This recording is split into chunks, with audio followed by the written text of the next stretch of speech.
Kubota bukan hanya seorang inovator.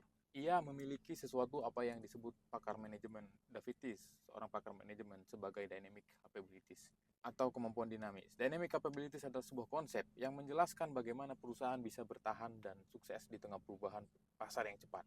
Intinya, TIS ingin mengatakan bahwa perusahaan itu paling tidak harus mempunyai kemampuan untuk tiga hal. Yang pertama adalah sensing, yaitu mendeteksi peluang dan ancaman.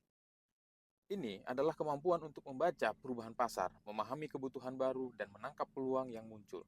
Kubota peka terhadap krisis pangan Jepang dan melihat kebutuhan baru pada waktu itu, teknologi yang mampu membantu petani. Yang kedua adalah seizing atau memanfaatkan peluang. Setelah peluang terdeteksi, perusahaan harus bisa merespon dengan cepat.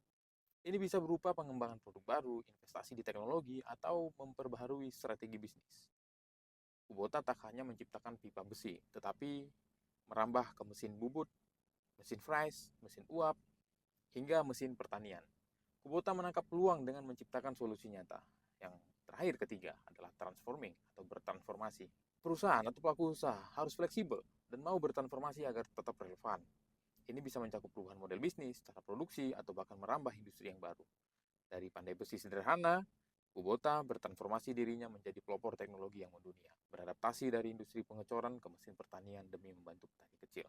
Gonshiro Kubota mencerminkan ketiga elemen ini dengan sempurna.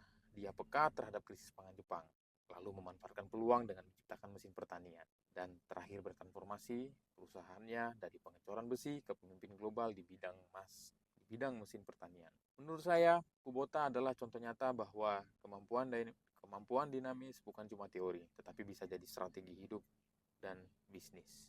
Kubota pada tahun 1947 lahirlah kultivator rotari K1, mesin pengolah tanah yang membantu petani menggemburkan tanah lebih cepat dan efisien.